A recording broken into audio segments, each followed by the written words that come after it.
السلام عليكم ورحمة الله وبركاته. الحمد لله رب العالمين. اللهم صل على سيدنا محمد وعلى آله وصحبه أجمعين. അടുത്തത് വ്യവസ്ഥകളുടെ കിതാബാണ്. 54-ാമത്തെ കിതാബ് ഷുറൂത്ത്. അപ്പോൾ നമ്മൾ നമസ്കാരത്തിൻ്റെ ഷർത്തുകൾ, ഖുതുബയുടെ ഷർത്തുകൾ എന്നൊക്കെ പറഞ്ഞ് വലിയ തർക്കങ്ങളും കാര്യങ്ങളൊക്കെ ആണ്. കാരണം മലയാളത്തിൽ വേണോ വേണ്ടയോ അറബിയിൽ വേണോ എന്നൊക്കെ പറഞ്ഞുണ്ട്. ഷർത്ത് വ്യവസ്ഥ, അത് പൂർണ്ണമാകാൻ അല്ലെങ്കിൽ സ്വീകരിക്കപ്പെടാൻ ആവശ്യമായ വ്യവസ്ഥകൾ അല്ലെങ്കിൽ കണ്ടീഷൻ, അതാണ് ഉദ്ദേശിക്കുന്നത്. ഇസ്ലാം സ്വീകരിക്കുന്നതിന് ആവശ്യമായ വ്യവസ്ഥകൾ.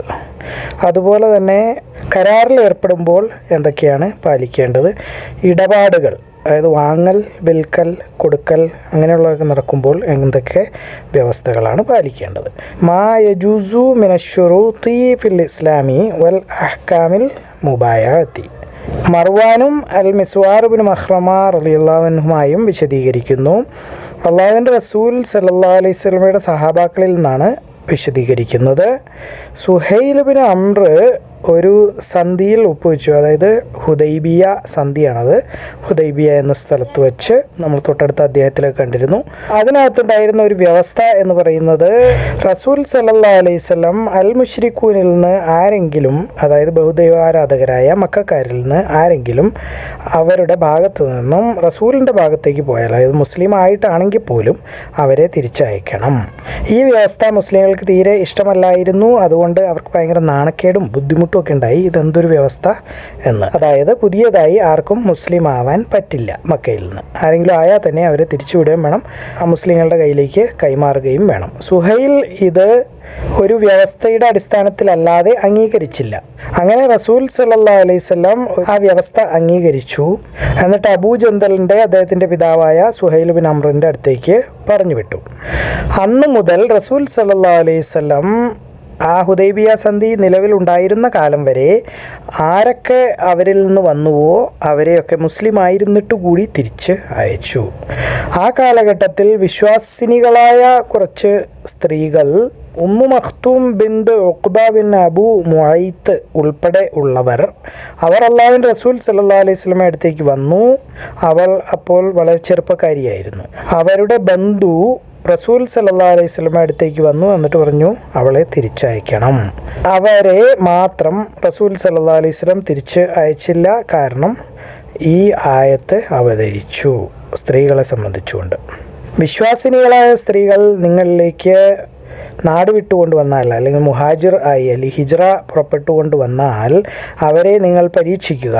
അള്ളാഹു അവരെ വളരെ നന്നായി അറിയുന്നു, എത്രമാത്രം വിശ്വാസമുണ്ട് എന്നും. അങ്ങനെ ആയത്ത് തുടരുന്നു. അവിശ്വാസികൾ നിയമം അനുശാസിക്കുന്നവരല്ല, അതല്ലെങ്കിൽ അവിശ്വാസികൾ നിയമപരമായി വിശ്വാസിനികളുടെ ഭർത്താക്കന്മാരല്ല. അപ്പോൾ ഈ വിളിക്കാൻ വന്ന ആൾ ചിലപ്പോൾ ഭർത്താവ് അറിഞ്ഞിരിക്കും, അയാൾ മുശ്രിക്കും ഭാര്യ മുസ്ലിമുമാണ്. അതുകൊണ്ട് അവർ നിയമപരമായി അവർക്ക് ഭർത്താക്കന്മാരല്ല. 60-ാമത്തെ സൂറത്ത് 10-ാമത്തെ ആയത്ത്.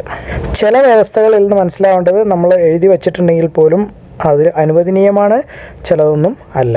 ഉദാഹരണമായി പറയുന്നത്, അമുസ്ലിങ്ങൾ മുസ്ലിം ആവുകയും അവരോട് ഒരു രാജ്യത്ത് നിന്ന് മറ്റൊരു രാജ്യത്തേക്ക് പോവരുത് എന്ന് പറയുകയും ചെയ്തു. അതായത് നാട് വിട്ടു പോകരുത്, അപ്പോൾ മക്കയിൽ തന്നെ നിൽക്കാം, പക്ഷേ നിസ്കരിക്കരുത് എന്ന് പറയാൻ ആർക്കും അധികാരം ഇല്ല. ഫത്ഹുൽ ബാരിയിൽ ഇത് കൂടുതൽ വിശദീകരിച്ചിട്ടുണ്ട്. അന്നഹു സമിഅ മർവാന വൽ മിസ്വറ ഇബ്നു മഖ്റമത റളിയല്ലാഹു അൻഹുമാ യുഖ്ബിറാനി عن أصحاب رسول الله صلى الله عليه وسلم قال لما كاتب سهيل بن عمرو يومئذ كان فيها اشترط سهيل بن عمرو على النبي صلى الله عليه وسلم أنه لا يأتيك منا أحد وإن كان على دينك إلا رددته إلينا وخليت بيننا وبينه فكره المؤمنون ذلك وامتاضوا منه وأبى سهيل إلا ذلك فكاتبه النبي صلى الله عليه وسلم على ذلك فرد يومئذ أبا جندل إلى أبيه سهيل بن عمرو ولم يأته أحد من الرجال إلا رده ഫി തിൽക്കൽ മുദ്ദത്തി വഇൻ കാന മുസ്ലിമൻ വജാഅത്തിൽ മുഅ്മിനാത്തു മുഹാജിറാത്തിൻ വകാനത്ത് ഉമ്മു കുൽസൂമിൻ ബിൻത് ഉഖബത ഇബ്നു അബി മുഅയ്ത്തിൻ മിമ്മൻ ഖറജ ഇലാ റസൂലില്ലാഹി സ്വല്ലല്ലാഹു അലൈഹി വസല്ലം യൗമഇദിൻ വഹിയ ആതിഖുൻ ഫജാഅ അഹ്ലുഹാ യസ്അലൂന النبي صلى الله عليه وسلم أن يرجعها إليهم فلم يرجعها إليهم لما أنزل الله فيهن إذا جاءكم المؤمنات مهاجرات فامتحنوهن الله أعلم بإيمانهن إلى قوله ولا هم يحلون لهن الممتحنة 10. ഉർവ വിശദീകരിക്കുന്നു, ആയിഷ എന്നോട് പറഞ്ഞു, അള്ളാഹുവിൻ്റെ റസൂൽ സല്ലല്ലാഹു അലൈഹി വസല്ലം അവരെ ഈ ആയത്തിൻ്റെ അടിസ്ഥാനത്തിൽ പരിശോധിക്കാറുണ്ടായിരുന്നു. അല്ലയോ വിശ്വാസികളെ, വിശ്വാസിനികളായ സ്ത്രീകൾ നിങ്ങളിലേക്ക് നാട് വിട്ടുകൊണ്ടുവന്നാൽ, അല്ലെങ്കിൽ മുഹാജിറ അല്ലെങ്കിൽ ഹിജറ ആയിക്കൊണ്ടുവന്നാൽ അവരെ നിങ്ങൾ പരീക്ഷിക്കുക. ഈ ആയത്ത് തുടരുന്നു, ഭയങ്കരമായി പുറത്തു കൊടുക്കുന്നവനും അതികരുണാമയനും ആകുന്നു എന്ന് തീരുന്നതുവരെ. 60-ാം സൂറത്ത് 10 മുതൽ 12 വരെയുള്ള ആയത്തുകൾ. ആയിഷ റളിയല്ലാഹു അൻഹ പറഞ്ഞു, അവരിൽ ആരെങ്കിലും ഈ വ്യവസ്ഥ അംഗീകരിച്ചാൽ അള്ളാഹുവിൻ്റെ റസൂൽ സല്ലല്ലാഹു അലൈഹി വസല്ലം അവളോട് പറയുമായിരുന്നു, ഞാൻ നിൻ്റെ ബൈഅ, അതായത് സത്യപ്രതിജ്ഞ, അല്ലെങ്കിൽ എന്നോട് കൂടെ നിന്നുകൊള്ളാമെന്ന്, അതായത് മുസ്ലിമായി ജീവിച്ചോളാം എന്നുള്ള ആ സത്യപ്രതിജ്ഞ അംഗീകരിച്ചിരിക്കുന്നു. ബൈഅ എന്ന് പറഞ്ഞാൽ കൈ കൊടുത്ത് സത്യം ചെയ്യുന്നതിനെയാണ് പറയുന്നത്, ഷെയ്ക്ക് ഹാൻഡ് കൊടുത്തിട്ട്. പക്ഷേ അത് പറയുക മാത്രമേ ഉണ്ടായിരുന്നുള്ളൂ. സ്ത്രീകളാവുമ്പോൾ അള്ളാഹുവാണേ അദ്ദേഹം ഒരു സ്ത്രീയുടെയും കൈ തൊട്ടിട്ടില്ല, അതായത് സ്ത്രീകളുമായി കൈ കൊടുത്തിട്ടില്ല. ബയ്യാത്ത് ചെയ്യുമ്പോൾ പോലും, അതായത് കൈ കൊടുത്ത് സത്യം ചെയ്യേണ്ടത് ആണുങ്ങളാണെങ്കിൽ അങ്ങനെ ചെയ്യേണ്ടതാണ്, എന്നാൽ പോലും അതിൽ ചെയ്യാറില്ലായിരുന്നു. അവരിൽ നിന്നും, അതായത് സ്ത്രീകളിൽ നിന്നും വാക്കുകൊണ്ടുള്ള ബയ്യാത്ത് മാത്രമായിരുന്നു അദ്ദേഹം സ്വീകരിച്ചിരുന്നത്. قال عروة فأخبرتني عائشة أن رسول الله صلى الله عليه وسلم كان يمتحنهن بهذه الآية يا أيها الذين آمنوا إذا جاءكم المؤمنات مهاجرات فامتحنوهن إلى غفور رحيم. قال عروة قالت عائشة فمن أقر بهذا الشرط منهن قال لها رسول الله صلى الله عليه وسلم قد بايعتك كلاما يكلمها به والله ما مست يده يد امرأة قط في المبايعة وما بايعهن إلا بقوله. ജരീർ റളിയല്ലാഹു അൻഹു വിശദീകരിക്കുന്നു, ഞാൻ ബയ്യാത്ത് ചെയ്തപ്പോൾ, അല്ലെങ്കിൽ കൈകൊടുത്ത് സത്യപ്രതിജ്ഞ ചെയ്തപ്പോൾ അള്ളാഹുവിൻ റസൂൽ സല്ലല്ലാഹു അലൈഹി വസല്ലമയോട് അദ്ദേഹം എന്നോട് ഒരു നിർദ്ദേശം മുന്നോട്ട് വച്ചു, എല്ലാ മുസ്ലിങ്ങളോടും നീ കടപ്പാടുള്ളവനും സത്യത്തോടെ പെരുമാറുന്നവനും അല്ലെങ്കിൽ സത്യമുള്ളവനും ആയിരിക്കണം. അതായത് അവരോട് അൽ മഅറൂഫ് ഉത്തരവ് ഇടണം, അതായത് ഇസ്ലാമിക ഏകദൈവ വിശ്വാസവും ഇസ്ലാം ഉത്തരവിടുന്ന മറ്റു കാര്യങ്ങളും, അതിനെയാണ് മഅറൂഫ് എന്ന് പറയുന്നത്. അതുപോലെ അവരെ അൽ മുൻകർ കൊണ്ട് വിരോധിക്കുകയും ചെയ്യണം. അൽ മുൻകർ എന്ന് പറഞ്ഞാൽ അവിശ്വാസം, ബഹുദൈവ വിശ്വാസം, ഇസ്ലാം വിരോധിക്കുന്ന മറ്റു കാര്യങ്ങൾ, ഇതിനെല്ലാം അൽ മുൻകർ എന്ന് പറയുന്നു. അങ്ങനെ അവരെ സഹായിക്കുകയും അവരോട് കരുണ ഉള്ളവനും ആയിരിക്കണം. ഇത് ആദ്യത്തിൽ 57-ാമത്തെ ഹദീസിൽ നമ്മൾ കണ്ടതാണ്. മുമ്പുള്ള ഹദീസിൻ്റെ വിശദീകരണത്തിൽ പറയുന്നു, ഈ ആയത്തിൽ പറഞ്ഞിരിക്കുന്ന വ്യവസ്ഥ എന്ന് പറയുന്നത് അവർ അള്ളാഹുവിനോടൊപ്പം ആരാധിക്കാൻ വേറെ ഒന്നിനെയും പങ്കു ചേർക്കുകയില്ല, അവരെ കക്കുകയില്ല, അവർ വിവാഹേതര ലൈംഗിക ബന്ധത്തിൽ ഏർപ്പെടുകയില്ല, അവർ അവരുടെ കുട്ടികളെ കൊല്ലുകയില്ല, അവർ കുത്തുവാക്കുകൾ പറയുകയില്ല, അറിഞ്ഞുകൊണ്ട് അല്ലെങ്കിൽ ഉദ്ദേശത്തോടു കൂടി തന്നെ തെറ്റ് പരത്തുക എന്ന ഉദ്ദേശത്തോടെ, അതായത് തെറ്റായ കുത്തുവാക്കുകളോ അല്ലെങ്കിൽ നുണയോ ഒക്കെ പറയുകയില്ല. അതുപോലെ അവരെ ഭർത്താക്കന്മാർക്ക് പിഴച്ച സന്താനങ്ങളോ ഉണ്ടാക്കി കൊടുക്കുകയില്ല, നിന്നെ അവർ അനുസരിക്കാതിരിക്കുകയില്ല, അതായത് പൂർണ്ണമായി അനുസരിക്കും. മഅറൂഫ് ഇസ്ലാമിക ഏകദൈവ വിശ്വാസവും ഇസ്ലാം ഉത്തരവിടുന്ന മറ്റു കാര്യങ്ങളും, അതെല്ലാം അവർ നിന്നിൽ നിന്ന് കേട്ടാൽ അനുസരിക്കുകയും ചെയ്യും. അതാണ് 60-ാമത്തെ സൂറത്ത് 12-ാമത്തെ ആയത്തിൻ്റെ വിശദീകരണം. സമയത്ത് ജരീറൻ റളിയല്ലാഹു അൻഹു യഖൂലു ബഅയതു റസൂലുള്ളാഹി സ്വല്ലല്ലാഹു അലൈഹി വസല്ലം ഫശ്തറതു അലയ്യ വന്നുസ്ഹി ലികുല്ലി മുസ്ലിമിൻ. ജാബിർ ഇബ്നു അബ്ദുല്ലാഹ് റളിയല്ലാഹു അൻഹു വിശദീകരിക്കുന്നു, ഞാൻ അല്ലാഹുവിൻ്റെ റസൂൽ സ്വല്ലല്ലാഹു അലൈഹി വസല്ലമയ്ക്ക് സത്യപ്രതിജ്ഞ ചെയ്തു, അല്ലെങ്കിൽ അദ്ദേഹത്തിനോട് കൈകൊടുത്ത് സത്യം ചെയ്തു, ബൈഅത്ത് ചെയ്തു. ഇഖാമസ്വലാത്ത്, നമസ്കാരം നിലനിർത്തിക്കോളാം എന്നായിരുന്നു സത്യം ചെയ്തത്. സക്കാത്ത് കൊടുത്തോളാം എന്നും ഉണ്ടായിരുന്നു. എല്ലാ മുസ്ലിങ്ങളോടും സത്യസന്ധതയും ഉത്തരവാദിത്തമുള്ളവനും ആയിക്കോളാം എന്നും പറഞ്ഞിരുന്നു. അതായത് അൽ മഅറൂഫ് ഉത്തരവ് ഇടുകയും നല്ലത് ചെയ്യണമെന്ന് പറയുകയും, അതായത് ഇസ്ലാമിക ഏകദൈവ വിശ്വാസം, ഇസ്ലാം ഉത്തരവിടുന്ന കാര്യങ്ങൾ, അതുപോലെ അൽ മുൻകർ ചെയ്യരുത് എന്ന് വിരോധിക്കുകയും, അതായത് ഇസ്ലാം വിരോധിക്കുന്ന കാര്യങ്ങൾ ഇങ്ങനെയുള്ളതൊക്കെ ചെയ്യരുത് എന്ന് പറയുകയും ചെയ്യും എന്ന് ഞാൻ സത്യം ചെയ്തിരുന്നു. അവരെ, അതായത് മുസ്ലിങ്ങളെ സഹായിക്കുകയും ചെയ്യും, അവരോട് ദയയും കരുണയും ഉള്ളവനായിരിക്കുകയും ചെയ്യും എന്ന് സത്യം ചെയ്തു. അപ്പോൾ ഇതൊക്കെയാണ് നമ്മൾ മുസ്ലിങ്ങൾ എന്ന നിലയിൽ നമുക്കുണ്ടാവേണ്ട കാര്യങ്ങളാണ് ഈ പറയുന്നത്. ആ ഹദീസിൻ്റെ വിശദീകരണത്തിൽ ഇഖാമസ്വലാത്ത് എന്ന് പറയുന്നാൽ നമസ്കാരം നിലനിർത്തുക എന്നാണ്. സമയാസമയങ്ങളിൽ നിസ്കരിക്കുക, എല്ലാ നിസ്കാരങ്ങളും. അൻ ജരീർ ഇബ്നു അബ്ദുല്ലാഹി റളിയല്ലാഹു അൻഹു ഖാല ബഅയതു റസൂലുള്ളാഹി സ്വല്ലല്ലാഹു അലൈഹി വസല്ലം അലാ ഇഖാമിസ്വലാത്തി വഇതാഇസ് സകാത്തി വന്നുസ്ഹി ലികുല്ലി മുസ്ലിമിൻ. പരാഗണം നടത്തിയ ഈന്തപ്പന മരങ്ങളെ വിൽക്കുന്നതിനെ പറ്റി എന്താണ് പറഞ്ഞിരിക്കുന്നത്? ഇതൊക്കെ നമ്മൾ കച്ചവടത്തിൻ്റെയും കൃഷിയുടെയൊക്കെ അധ്യായത്തിൽ കണ്ടിട്ടുണ്ട്. ഇതാ ബാ നഖ്ലൻ ഖദ് ഉബ്ബിറത്ത്. അബ്ദുല്ലാഹി ഇബ്നു ഉമർ റളിയല്ലാഹു അൻഹു വിശദീകരിക്കുന്നു, അല്ലാഹുവിൻ്റെ റസൂൽ സല്ലല്ലാഹു അലൈഹി വസല്ലം പറഞ്ഞതായിട്ട്, ആരെങ്കിലും പരാഗണം നടത്തിയ ഈത്തപ്പനകൾ വിറ്റാൽ ആ പഴങ്ങൾ വിൽക്കുന്ന ആൾക്കുള്ളതാകുന്നു. വാങ്ങിക്കുന്ന ആൾ കോൺട്രാക്റ്റിൽ അല്ലെങ്കിൽ വ്യവസ്ഥയിൽ അത് കൃത്യമായി പറഞ്ഞിട്ടില്ലെങ്കിൽ, അപ്പോൾ ആ പഴം പറിച്ചു കഴിഞ്ഞതിന് ശേഷമാണ് ആ ഈന്തപ്പന അടുത്ത ആളുടെ ആവുകയുള്ളൂ. സ്ഥലം വിൽക്കുകയോ പന വിൽക്കുകയോ ഒക്കെ ചെയ്താൽ ആരാണോ പരാഗണം നടത്തിയത്, അപ്പോൾ അവിടെയൊക്കെ എന്ന് വെച്ച് കഴിഞ്ഞാൽ ആൺ മരത്തിലുണ്ടാകുന്ന പൂവ് കൊണ്ടുപോയി പെൺമരത്തിൽ കൊണ്ടുപോയി ഇങ്ങനെ മുട്ടിക്കും ആ പൂവിൽ. അപ്പോഴാണ് പരാഗണം നടക്കുന്നത്, അപ്പോഴാണ് നല്ല പഴങ്ങൾ ഉണ്ടാകുന്നത്. അത് ചെയ്ത ആൾക്കുള്ളതാകുന്നു പഴം. عن عبد الله بن عمر رضي الله عنهما أن رسول الله صلى الله عليه وسلم قال من باع نخلا قد أبرت فثمرتها للبائع إلا أن يشترط المبتاع.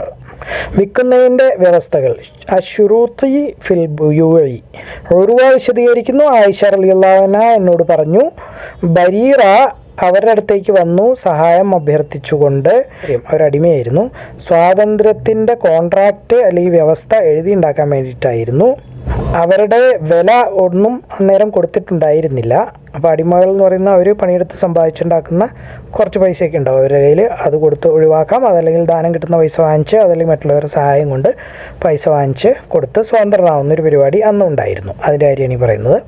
ഒട്ടും പൈസ കൊടുത്തിട്ടുണ്ടായിരുന്നില്ല. ആയിഷ അവളോട് പറഞ്ഞു, നീ നിൻ്റെ ഉടമസ്ഥന്മാരുടെ അടുത്തേക്ക് പോവുക, അവർ സമ്മതിച്ചാൽ ഞാൻ നിൻ്റെ പൈസ കൊടുത്തേക്കാം, നിന്നെ സ്വതന്ത്രയാക്കുകയും ചെയ്യാം, പക്ഷെ വലാ എനിക്കുള്ളതാകുന്നു.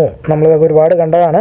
വലാ എന്ന് പറഞ്ഞാൽ അടിമയുടെ വിധേയത്വം ആണ്. ജീവിതകാലം മുഴുവൻ ആ സ്വതന്ത്രനാക്കിയ ആൾക്ക് ഉള്ളതാകുന്നു വിധേയത്വം. അതിനെയാണ് വലാ, അല്ലെങ്കിൽ ഒരു രക്ഷാധികാരി എന്നൊക്കെ പറയുന്ന പോലെ എന്തുണ്ടായാലും ഓടിച്ചെല്ലാൻ ഒരു കാർന്നവർ എന്നുള്ള രീതിയിലുള്ള ഒരു ഇതിനെയാണ് പറയുന്നത് വലാ. അത് എൻ്റെ കയ്യിലായിരിക്കും, ഞാൻ പൈസ കൊടുക്കും. ബരീറ ആ കാര്യം അവരുടെ ഉടമസ്ഥന്മാരുടെ അടുത്ത് പറഞ്ഞപ്പോൾ അവർ അത് നിരസിച്ചു. അപ്പോൾ ഇവിടെ ഒന്നിൽ കൂടുതൽ ഉടമസ്ഥന്മാരുണ്ട് എന്നാണ് തോന്നുന്നത്. അവർ പറഞ്ഞു, ആയിഷ നിനക്ക് എന്തെങ്കിലും സഹായം ചെയ്യണമെന്നുണ്ടെങ്കിൽ അവർ ചെയ്തോട്ടെ, അതായത് പൈസ തരുമോ സ്വതന്ത്രമാക്കുമോ എന്ത് വേണേലും ചെയ്തോട്ടെ, പക്ഷെ വലാ ഞങ്ങളുടെ കയ്യിലായിരിക്കും. ആയിഷ ഈ കാര്യം അല്ലാഹുവിൻ്റെ റസൂൽ സല്ലല്ലാഹു അലൈഹി വസല്ലമയോട് പറഞ്ഞു. അദ്ദേഹം സല്ലല്ലാഹു അലൈഹി വസല്ലം അവരോട് പറഞ്ഞു, നീ അവളെ വാങ്ങിക്കുക ബരീറയെ, എന്നിട്ട് സ്വതന്ത്രയാക്കുക. വലാ സ്വതന്ത്രയാക്കുന്ന ആളാരാണോ അല്ലെങ്കിൽ സ്വതന്ത്രനാക്കുന്ന ആളാരാണോ അവർക്കുള്ളതാകുന്നു. عن عروة أن عائشة رضي الله عنها أخبرته أن بريرة جاءت عائشة تستعين في كتابتها ولم تكن قضت من كتابتها شيء. قالت لها عائشة ارجعي إلى أهلك فإن أحب أن أقضي عنك كتابتك ويكون ولاؤك لي. فعلت فذكرت ذلك بريرة إلى أهلي فأبوا وقالوا إن شاءت أن تحتسب عليك فلتفعل ويكون لنا ولاؤك. فذكرت ذلك لرسول الله صلى الله عليه وسلم فقال لها ابتعي فاعتقي فإنما الولاء لمن أعتق. വിൽക്കുന്ന ആൾക്ക് ഒരു വ്യവസ്ഥ വയ്ക്കാൻ പറ്റുമോ? അതായത് വിൽക്കുന്ന മൃഗത്തിനെ ഞാൻ ഇന്ന സ്ഥലം വരെ ഉപയോഗിക്കും, യാത്രയ്ക്ക് വേണ്ടിയിട്ടോ അല്ലെങ്കിൽ സാധനങ്ങൾ കൊണ്ടുപോകാൻ വേണ്ടിയിട്ടോ. ഇദാസ്തറത്തൽ ബാഇഉ ലഹ്റ ദാബത്തി ഇലാ മക്കാനിൻ മുസമ്മിൻ ജാസ. ജാബിർ റളിയല്ലാഹു അൻഹു വിശദീകരിക്കുന്നു, ഒരിക്കൽ ഞാൻ ഒരു പതുക്കെ പോകുന്ന ക്ഷീണിതനായ ഒട്ടകത്തെ ഓടിക്കുകയായിരുന്നു. അതിൻ്റെ പുറത്ത് യാത്ര ചെയ്യുകയാണ്. റസൂൽ സല്ലല്ലാഹു അലൈഹി വസല്ലം അതിൻ്റെ അടുത്ത കൂടെ അങ്ങനെ അങ്ങ് പോയ വഴിക്ക് ഒരു അടിയും കൊടുത്തു. എന്നിട്ട് അള്ളാഹുവിനോട് അതിനെ അനുഗ്രഹിക്കാൻ വേണ്ടി ദുആ ചെയ്തു. ആ ഒട്ടകം ഒരിക്കലും ഇല്ലാത്ത അത്രയും വേഗത്തിൽ യാത്ര ചെയ്യാൻ തുടങ്ങി. റസൂൽ സല്ലല്ലാഹു അലൈഹി വസല്ലം അതിനുശേഷം പറഞ്ഞു, അതിനെ എനിക്ക് വിറ്റേക്കൂ, ഞാൻ നിനക്ക് ഒരു ഊഖിയ സ്വർണം തരാം എന്ന് പറഞ്ഞു. ഒരളവ് സ്വർണ്ണമാണത്. ഞാൻ പറഞ്ഞു ഇല്ല. അദ്ദേഹം വീണ്ടും പറഞ്ഞു, എനിക്ക് നീ അത് വിൽക്ക് ഒരു ഊഖിയ സ്വർണത്തിന്. അങ്ങനെ ഞാനപ്പോൾ അതിനെ വിറ്റു. അപ്പോൾ ഒരു വ്യവസ്ഥ ഉണ്ടായിരുന്നു, അതിനെ ഞാൻ എൻ്റെ വീട് വരെ ഓടിക്കും എന്ന്. വീട് വരെ യാത്ര ചെയ്യാൻ എനിക്കിതിന് വേണം, അത് കഴിഞ്ഞിട്ടേ തരുള്ളൂ. അപ്പോൾ നമ്മൾ കാറൊക്കെ വെക്കുമ്പോൾ ഇത് അവസ്ഥ പാലിക്കാവുന്നതാണ്, അല്ലെങ്കിൽ ഇത് ബാധകമാണ്. ഞങ്ങളങ്ങനെ മദീനയിലെത്തിയപ്പോൾ ആ ഒട്ടകത്തെയും കൊണ്ട് ഞാൻ റസൂൽ സല്ലല്ലാഹു അലൈഹി വസല്ലമയുടെ അടുത്തേക്ക് പോയി. അദ്ദേഹം എനിക്ക് അതിനുള്ള പൈസ തന്നു. ഞാൻ തിരിച്ച് വീട്ടിൽ വന്നു. പക്ഷേ അദ്ദേഹം എന്നെ ആളെ വിട്ട് വിളിപ്പിച്ചു. ഞാൻ അദ്ദേഹത്തിൻ്റെ അടുത്തേക്ക് ചെന്നപ്പോൾ അദ്ദേഹം പറഞ്ഞു, ഞാൻ നിൻ്റെ ഒട്ടകത്തിനെ മേടിച്ച് പിടിച്ചെടുക്കാനൊന്നും പോവുമായിരുന്നില്ല, അതുകൊണ്ട് ഒട്ടകത്തിനെ നീ കൊണ്ടുപോയിക്കോളൂ എന്നിൽ നിന്നുള്ള ഒരു സമ്മാനമായിട്ട്. അപ്പോൾ റസൂൽ ഫ്രീ ആയിട്ട് ആൾക്ക് ഒരു ഒട്ടകത്തിനെയും കൊടുത്തു, അല്ലെങ്കിൽ സ്വർണം കൊടുത്തു, ഒരു ഊഖിയ. ഇതിൻ്റെ പല രീതിയിലുള്ള അവതരണങ്ങൾ, ഹദീസുകൾ, വിശദീകരണങ്ങളൊക്കെ വന്നിട്ടുണ്ട്, ചെറിയ ചെറിയ വ്യത്യാസങ്ങളോടെ. അതിലുള്ള വ്യവസ്ഥ എന്തായിരുന്നു എന്നതിനെ പറ്റിയിട്ടൊക്കെ. ജാബിറിന് ആ ഒട്ടകത്തിനെ ഏതായാലും മദീന വരെ ഓടിക്കാനുള്ള അവകാശം ഉണ്ടായിരുന്നു. അപ്പോൾ നമ്മളൊരു കാറൊക്കെ വെക്കുമ്പോൾ നാളെ തന്നേക്കാം, അല്ലെങ്കിൽ എനിക്കിന്ന് വീട്ടിൽ പോകണം എന്നൊക്കെയുള്ള വ്യവസ്ഥകൾ വയ്ക്കാവുന്നതാണ്. حدثني جابر رضي الله عنه أنه كان يسير على جمل له قد أعيا فمر النبي صلى الله عليه وسلم فضربه فدعا له فصار سيرا ليس يسير مثله ثم قال بعنيه بأوقية قلت لا ثم قال بعنيه بأوقية فبعته فاستثنيت حملان إلى أهلي فلما قدمنا أتيت بالجمل فنقدني ثمنه ثم انصرفت فأرسل على أثري قال ما كنت لا خذ جملك فخذ جملك ذلك فهو مالك. അള്ളാഹു ആലം. അള്ളാഹു എല്ലാ കാര്യങ്ങളും ഏറ്റവും നന്നായി അറിയുന്നു. നിങ്ങളിത് കാണുക, ഖുർആൻ പഠിക്കുക, എല്ലാവരിലേക്ക് എത്തിച്ചു കൊടുക്കുക. ബാറക്കല്ലാഹു ലി വലക്കും. അസ്സലാമു അലൈക്കും വറഹ്മത്തുള്ളാഹി വബറകാതുഹു.